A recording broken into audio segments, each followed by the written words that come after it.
শ্রীকৃষ্ণ, রাধে রাধে। সদ্গুরু শরণম চ্যানেলের পক্ষ থেকে বন্ধুরা আপনাদের অভিনন্দন জানাই, স্বাগত জানাই এই চ্যানেলে।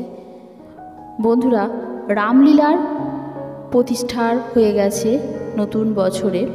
রামলীলার মূর্তি দর্শনে গর্ভগৃহে কীভাবে হনুমান প্রবেশ করলেন, প্রাণ প্রতিষ্ঠার পরই রাম মন্দিরে যা ঘটনা ঘটল, সেই সমস্ত বিষয় নিয়ে আজকের ভিডিও।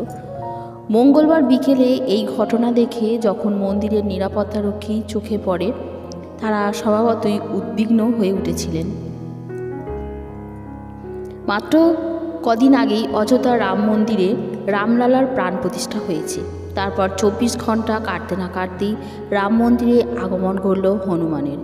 তাও আবার সরাসরি সেই হনুমান সরাসরি চলে গেল মন্দিরের গর্ভগৃহে। একেবারে রামলালার উৎসব মূর্তির সামনে গিয়ে হাজির হলো সেই হনুমান।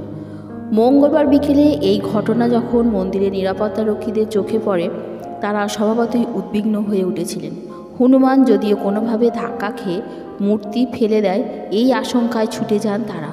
কিন্তু হনুমানের কাণ্ড দেখে রীতিমতো অবাক হয়ে যান মন্দিরের রক্ষীরা। রাম জন্মভূমি তীর্থক্ষেত্র স্ট্যাটের এক্স হ্যান্ডেলেই এই ঘটনার বর্ণনা দেওয়া হয়েছে। সেখানে রামরাজ জন্মভূমি মন্দিরের এই সুন্দর ঘটনার বর্ণনা দেওয়া হলো। আজ সন্ধে 5:50 একটি হনুমান মন্দিরে দক্ষিণ দ্বার দিয়ে প্রবেশ করে গর্ভগৃহে প্রবেশ করে উৎসব মূর্তির কাছে পৌঁছে যায়। হনুমানটি উৎসব মূর্তিকে মাটিতে ফেলে দিতে পারে, এই আশঙ্কায় নিরাপত্তারক্ষীরা দ্রুত সেদিকে এগিয়ে যান। কিন্তু সেইমাত্র রক্ষীরা হনুমানটির দিকে যখনই এগিয়ে যান, সেটি শান্তভাবে গর্ভগৃহ থেকে বেরিয়ে মন্দিরের উত্তর দ্বারের দিকে এগিয়ে যায়। কিন্তু সেই গেট বন্ধ থাকায় ঘুরে গিয়ে সেই দর্শনার্থীর ভিড়ের মধ্যে দিয়ে কাউকে বিরক্ত না করে মন্দিরের পূর্ব দ্বার দিয়ে বেরিয়ে যায়। নিরাপত্তারক্ষীরা বলেছেন, দেখে মনে হলো স্বয়ং হনুমান এসেছে রামলালার দর্শন করতে। গত সোমবার রাম মন্দিরে রামলালার প্রাণ প্রতিষ্ঠা করে দেন প্রধানমন্ত্রী নরেন্দ্র মোদী। গতকাল থেকেই মন্দির সর্বসাধারণের জন্য খুলে দেওয়া হয়েছে।